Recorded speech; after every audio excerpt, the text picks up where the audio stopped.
picture a ghost town for a second. Hmm. Like, if I say ghost town to you, what's the very first thing that pops into your head? Oh, definitely tumbleweeds. Like tumbleweeds, wooden saloons, dusty desert roads. Exactly. You picture the swinging wooden doors, maybe a hitched horse post.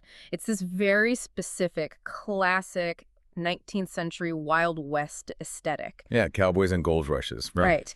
But today, we are going to completely shatter that image. I love that. Because the ghost towns we are exploring today, they don't involve cowboys. They involve asphalt, and neon and the roar of combustion engines. We're stepping right off the frontier and onto the pavement of the 20th century. Exactly. Welcome to today's deep dive. Our source material for this one is incredible. We're looking at excerpts from this book called Ghost Towns of Route 66 by author Jim Hinckley, and it's got this truly haunting photography by Carrick James. The photos they are stunning. They really are. Mm. So our mission today is to explore how the very concept of a ghost town fundamentally changes when it collides with the birth of the American highway system. Specifically in Illinois, right? Yes, specifically focusing on the hidden ghosts of the modern era found in Illinois. So we're going on a journey through the evolution of American infrastructure, tracking how we moved from muddy footpaths all the way to the massive 4-lane superslabs we commute on today. It's a huge shift. Okay, let's unpack this. Because if we want to understand the towns that died along the road, we really have to understand the mechanics of the road itself first. You absolutely do. I mean, you just can't separate a town from the artery that fed it. And Route 66, it is so much more than just a strip of concrete. Right. It's not just this thing connecting a metropolis on Lake Michigan to Santa Monica on the Pacific coast. Jim Hinckley makes this fantastic point that the road is a living, breathing entity. Yeah, with a massive A history. huge history. I mean, Yeah. according to a 1936 map, it spans 2,291 miles. Which is just a staggering distance. It's a massive geographical footprint. And it acts as this crazy magnet for international travelers, too. Like, people come from all over the world to experience this epic slice of Americana. Oh, absolutely. They want that classic American road trip. But what really stood out in Hinckley's work, the thing that kind of blew my mind, is the realization that this route didn't just magically appear out of nowhere during the automobile age. No, not at all. Like, engineers in the 1920s didn't just sit down, lay a blank map on a table, and draw a random line from Chicago to Los Angeles. Right. They were working with what was already there. The highway is actually a modern incarnation of centuries of prior paths. It's a continuous line of human movement dictated by pure geography. Because humans are basically just like the animals we used to track, right? We follow the path of least resistance. Exactly. I mean, if you are traveling by foot or on horseback, or if you're pulling a heavy wagon, you naturally avoid steep grades. You look for shallow river crossings. You follow reliable water sources. Yes, and over millennia, these geological realities create permanent corridors of travel. So the signs bearing that iconic double six are essentially just modern markers for the exact same paths used for generations. Yep. Hinckley lists the lineage in the book, and it is just incredible.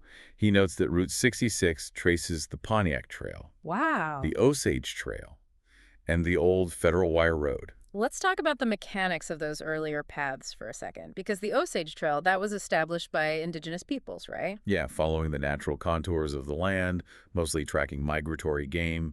And then you have the Federal Wire Road, which is fascinating because it got its name because it was the path cleared to literally string telegraph wires. And obviously you want to string telegraph wires on the most practical, accessible terrain. Exactly. You're not going to drag heavy equipment over a jagged mountain peak if there's a valley right next to it. Route 66 also traces the Beal Wagon Road, the El Camino Real, the National Old Trails Highway, and, of course, the legendary Santa Fe Trail. It's like Route 66 is basically an archaeological dig, or a palimpsest. Oh, that's a great word for it. Yeah, for anyone unfamiliar with that term, a palimpsest is like a medieval parchment where a scribe would scrape away the old text to write something brand new on top.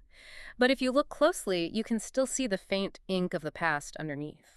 That is the perfect analogy. Right, because every time a modern crew laid down a new layer of asphalt, they were just scraping away the dirt and paving over the literal footsteps of Civil War soldiers and French explorers. Native Americans, Spanish conquistadors, pioneers fulfilling manifest destiny, all of them. It's wild to think about. It is, and this layered history, that is the crucial mechanism that makes the ghost towns along Route 66 so incredibly unique. Because they aren't just relics of the 1950s. Exactly. They're often framed purely as relics of 1950s car culture, like diners and tail fins.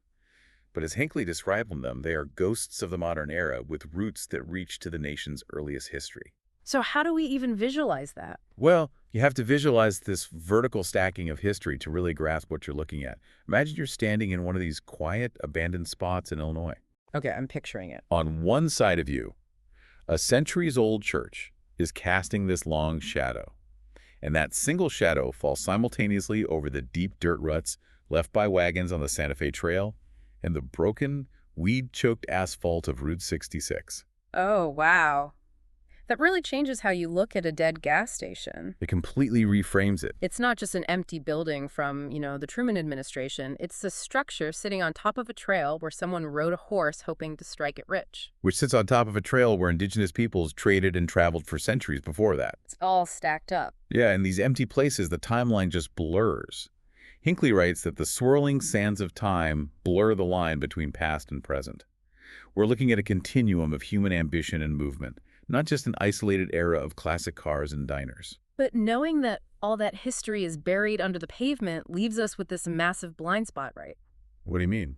Well, how do we actually know what the road looked like at its peak, like before the modern interstates paved over the culture entirely? I see where you're going. To find that out, we have to look through the windshield of a man who documented it right after World War II. We have to talk about a commercial failure from 1946. Yes, Jack Rittenhouse. Right. So we're shifting gears here, moving from the sweeping history of the trail to a highly specific, microscopic view of the road in 1946. It's such a pivotal year. Rittenhouse wrote this book called A Guidebook to Highway 66. And his inspiration for it connects directly back to that layered history we were just talking about. He modeled it on an older book, didn't he? Yeah, an 1866 book called The Great West by Edward H. Hall. The timing of both those books is heavily significant. I mean, think about it.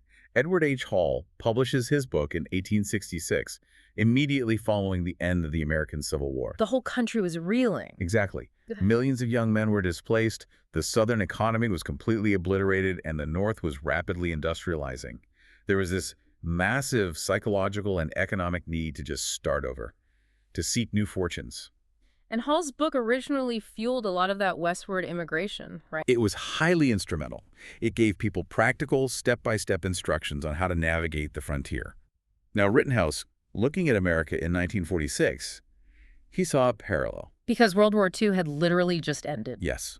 Millions of GIs were returning home. The GI Bill was funding new lives, new homes, new educations. The country was transitioning from a wartime economy to an era of unprecedented consumerism and mobility. So Rittenhouse figured his guide would do for the post-World War II generation what Hall's book did for the post-Civil War generation. He wanted to guide a new wave of Americans who were seeking opportunity or maybe just a vacation out west. But his timing, commercially speaking, was kind of terrible. It really was. When his guide first came out, it sold a dismal 3,000 copies. 3,000, that is a flop. A total flop. But then you jump forward to the 1980s when this huge resurgent interest in Route 66 happens, and suddenly this forgotten little guidebook is a holy grail. Because it's a primary source. Exactly. It got reprinted, and now it's sold in basically every gift shop along the highway. And the reason it's so valuable to historians today is that it provides this unfiltered snapshot of the highway in the immediate post-war period. It captures the exact moment right before the generic age took over. The generic age meaning the interstate highway system. Right, which fundamentally standardized the whole American travel experience. Oh. But to truly appreciate Rittenhouse's snapshot, we have to talk about the car he drove. Okay, this is the part that absolutely stopped me in my tracks, because we mentioned he drove the entire 2,200 miles to document the road. Yeah. He did this in a 1939 American Bantam Coupe. The Bantam Coupe. It is a legendary little machine. What even is that? Because the specs on this thing are insane. It was basically an early attempt at a microcar for the U.S. market. The specifications are jarring, especially compared to anything on the road today. It had a 75-inch wheelbase. Which is tiny. The curb weight was barely 1,200 pounds. Yeah. And it was powered by a 22-horsepower engine. Wait, hold on. A 22-horsepower engine. 22? I have to push back on this. 1,200 pounds is roughly the weight of a grand piano. That's a good comparison. Imagine strapping an engine to a grand piano, and not just any engine 22 horsepower.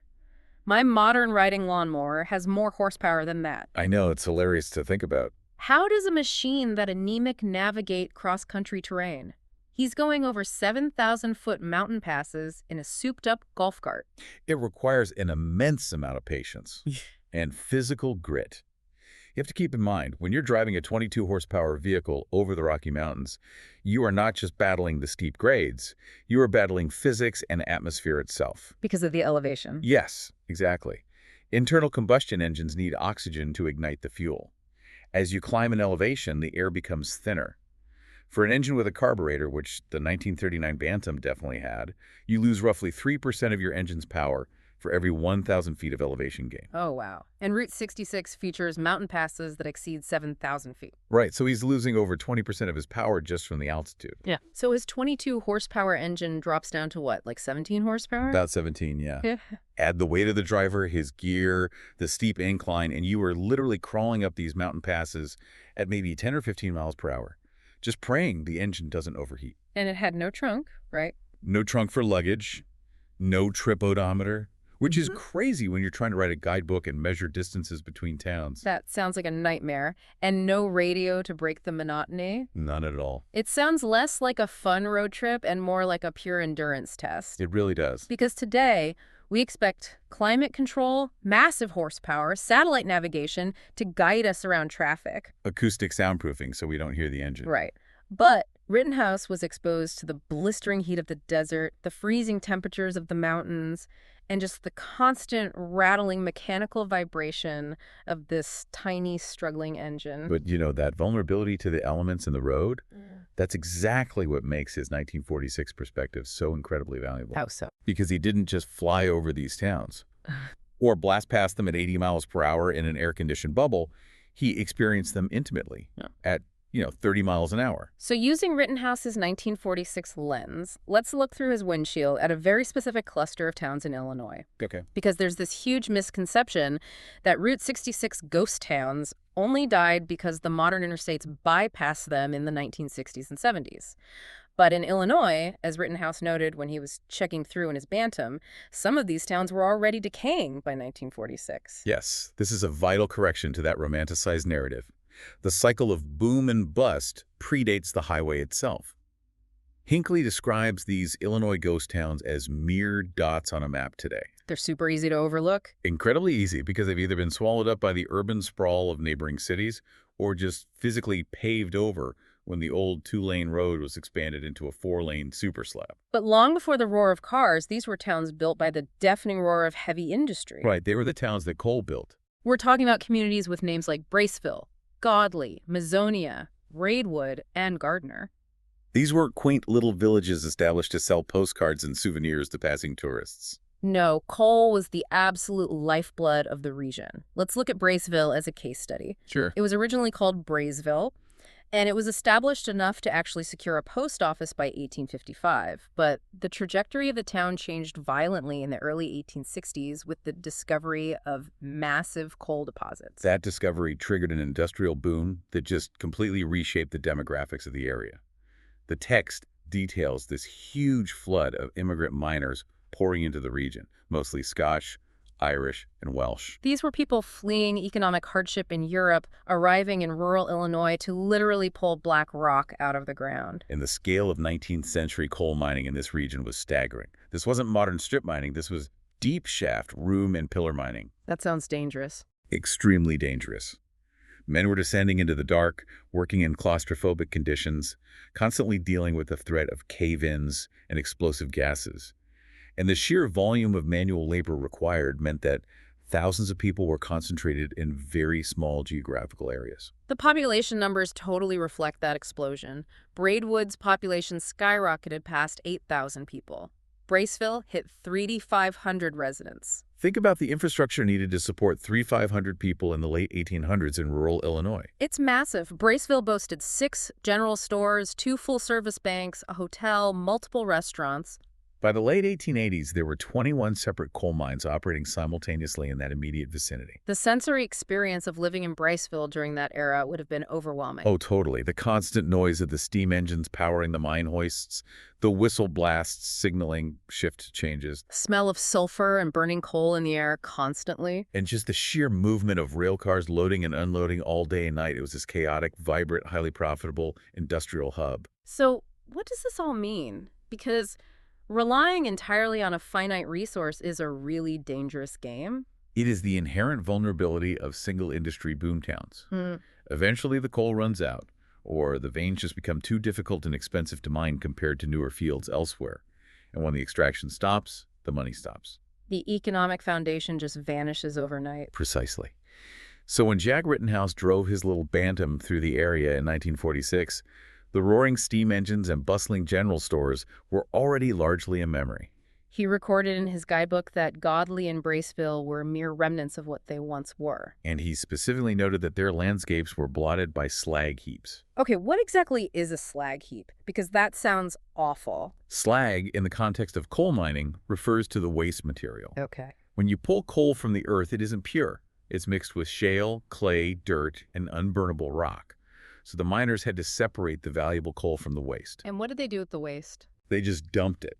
That waste rock, the slag, was piled in massive, towering heaps near the mine shafts.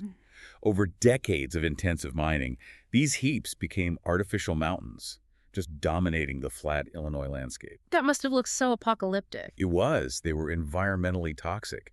Sometimes they actually caught fire and burned underground for years. Wait, really? Yes. They were a brutal visual scar, a reminder of the wealth that had been extracted and shipped away.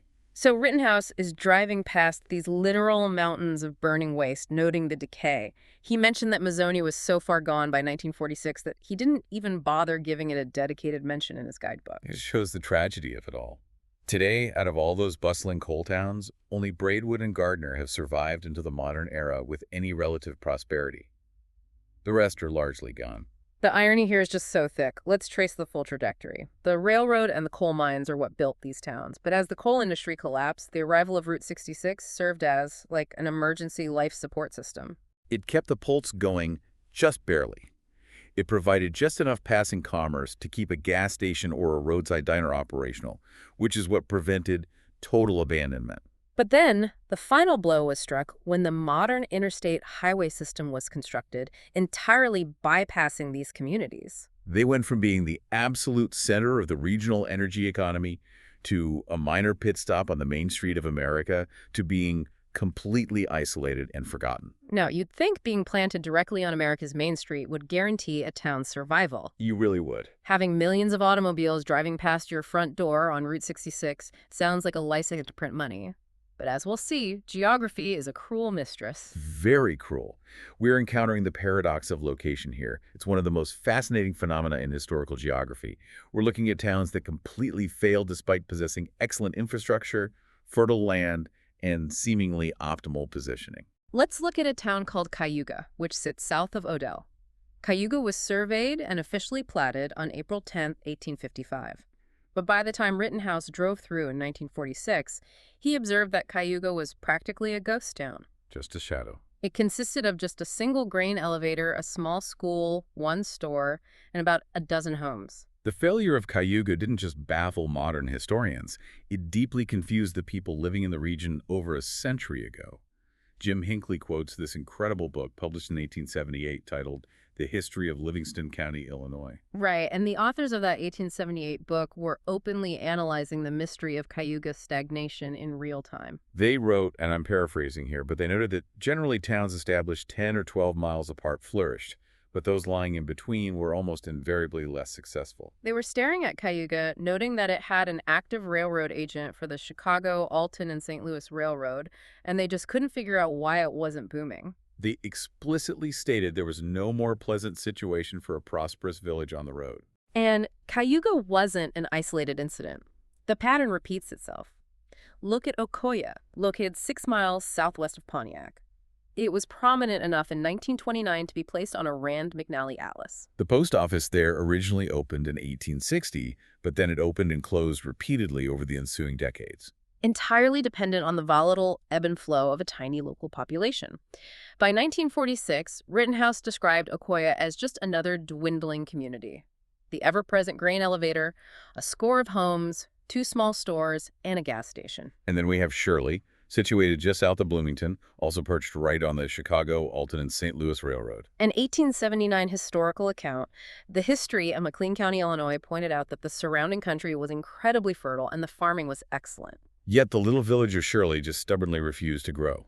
The authors in 1879 hypothesized that its proximity to the larger city of Bloomington was actually hindering it. Okay, I have to step in here and challenge this whole assumption. Go for it. Because on the surface, this feels completely backward to me. If you build a town on a major active railroad line, surround it with highly fertile farming land, and then Route 66 gets paved right through the middle of it, how does it fail? That's a great question. We're taught that infrastructure brings prosperity. It seems impossible that a town could starve with a fire hose of commerce pointing right at it. It does seem counterintuitive, Mm-hmm. but only until you unpack the economic reality of proximity. We naturally assume that being close to a major economic hub is a catalyst for growth. We think the wealth will just spill over. Right. But in reality, a large nearby hub acts as a massive economic vacuum. Explain the mechanics of that vacuum for me. How does Bloomington suck the life out of Shirley? It comes down to economies of scale and the friction of distance. Let's put ourselves in the shoes of a resident in the late 19th century. If you need to buy a plow or clothes or specialized goods, you have a choice. You can buy it in the tiny village of Shirley, where the general store might have 1 or 2 options, and the prices are higher because the merchant buys in small quantities. Sure, limited inventory. Or you can travel 6 miles to Bloomington. Bloomington has a massive population, which supports specialized blacksmiths, large banks, grand hotels, and a huge variety of merchants, all competing on price. But historically, traveling 6 miles by horse and wagon over muddy roads, that's a full-day commitment, right? Exactly. So the friction of distance would normally protect the small-town merchant.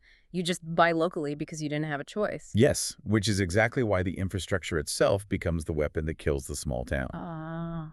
Before the railroad, that 6-mile journey to Bloomington was arduous. People bought locally out of necessity.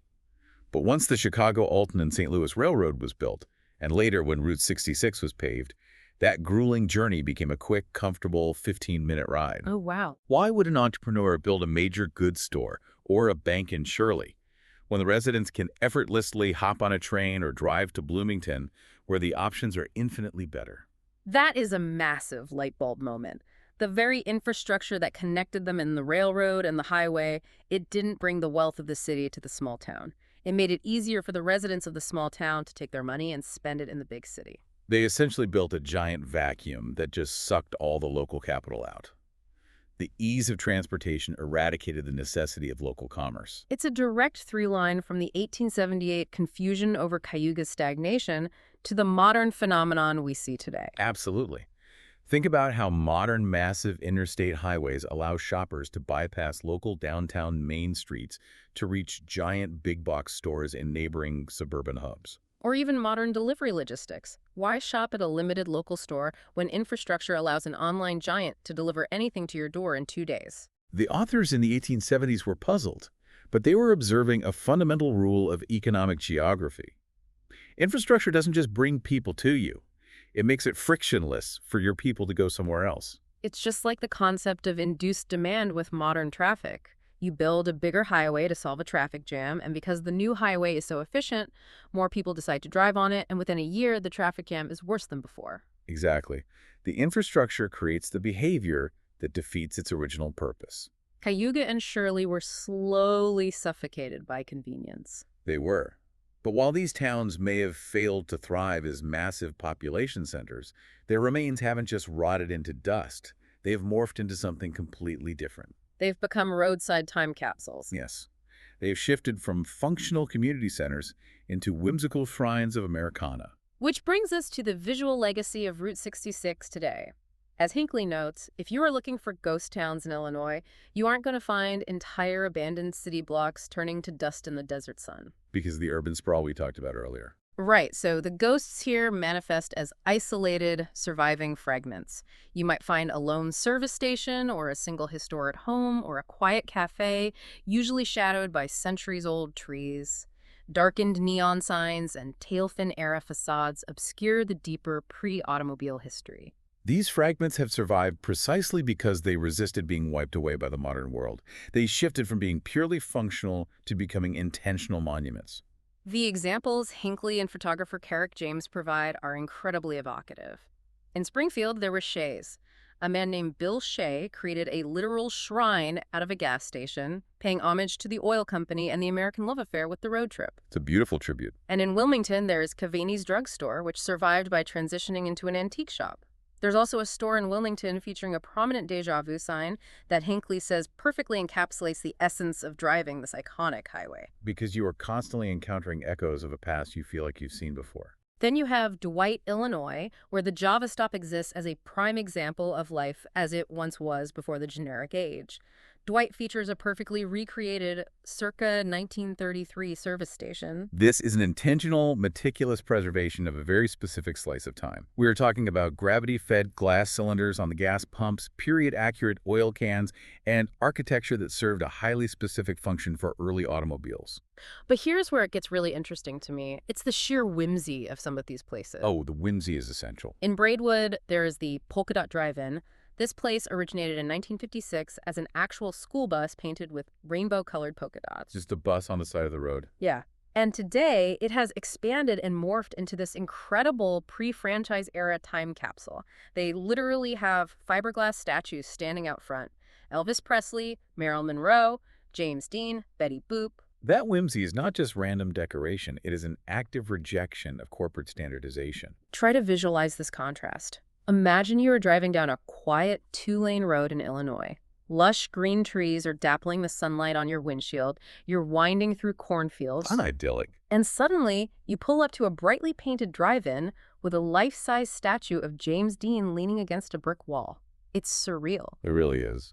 The photography in the book really drives this home. Carrick James captures these moments perfectly. He shows an old, rusted Ford parked in the desert scrub of Endy, New Mexico. He shows the warm sun hitting the rough-hewn stones of a 1930s building in Afton, Oklahoma. Setting that nationwide mood. Right. Before refocusing on the lush, tree-dappled Illinois setting.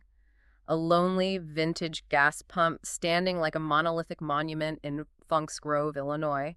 These aren't just ruins anymore. They function as interactive art installations. Take Cayuga, for instance. Yeah. We just discussed how it failed as a functional town.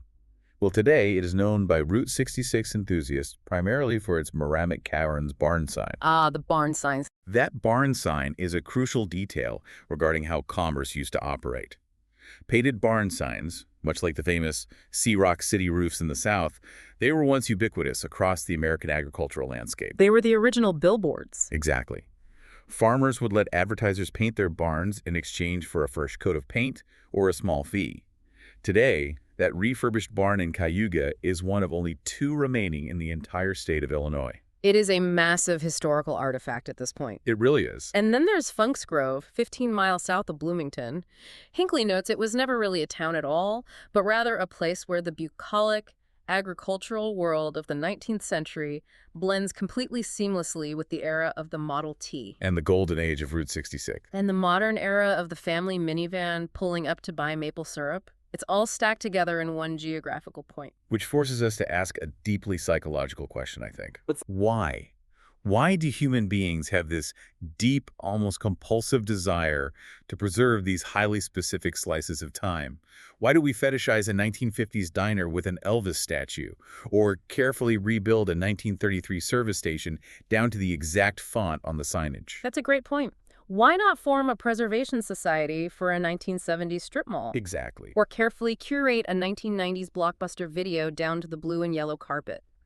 Why does this specific era of the 1930s through the 1950s hold such a grip on our collective imagination? I believe it's because it represents a visceral rebellion against the generic age we currently live in. The generic age. Yes. Yeah. When you pull off a massive interstate highway today, whether you were on I-5 in California, I-80 in Ohio, or I-55 in Illinois, you are met with the exact same visual landscape. It's so true. You see the identical towering signs for the exact same fast food chains, the exact same fuel brands, using the exact same architectural blueprints. It is an infrastructure designed for ultimate frictionless efficiency, but it is entirely sterile. It has completely eradicated the concept of a sense of place. If I blindfolded you and dropped you at a highway rest stop, you wouldn't know if you were in the Midwest or the Sun Belt. A drive-through burger in Chicago looks, tastes, and costs the exact same as a drive-through burger in Phoenix. The architecture of the building is identical. So preserving the polka dot drive-in or fighting to maintain the neon glow of a bespoke 1940s motor court is a way of holding on to regional identity. It is an act of historical curation. We're selectively preserving history to remember an era of the road that felt like a localized adventure. Driving across the country used to mean navigating different regional dialects, regional architecture, and regional food. Now, driving is often just a logistical task of moving from point A to point B as quickly and uneventfully as possible. The time capsules in Illinois aren't just old buildings, they're emotional anchors to a curated past where the journey was paramount. They are monuments to a time when travel required grit, as Jack Rittenhouse proved in his Tiny Bantam, but it also rewarded you with real discovery. It was an adventure. We've covered a massive historical distance today. We traced the ancient, mud-rutted footsteps of the Osage Trail, watched the brutal, explosive rise of the 19th century coal boom towns, and arrived at the neon rainbow polka dots of a 1956 bus in Braidwood. We have unpacked the reality that Route 66 ghost towns, particularly in a state like Illinois, defy our cinematic expectations. They really do. They are not empty wooden movie sets baking in the desert. They are intensely layered time capsules, places built by heavy industry, subsequently starved by the brutal efficiency of progress and proximity, and ultimately preserved by our own deep sense of nostalgia. So the next time you find yourself on a road trip using your GPS to calculate the absolute fastest route, bypassing small towns to stay on the 4-lane super slab, I want you to look differently at the landscape flying past your window. Look closer. Look past the franchise drive thrusts and the identical blue highway exit signs. Try to spot the fading brick of a forgotten building in the trees, look for the overgrown, rusted lines of an old railroad, or keep your eyes peeled for a refurbished barn sign desperately holding on to a piece of the past. And I will leave you with a final, perhaps provocative thought regarding the future of our infrastructure. Oh, I'm ready for this. Today, we look at the remnants of Route 66, the vintage gas pumps, the bespoke diners, the neon signs with deep, affectionate nostalgia.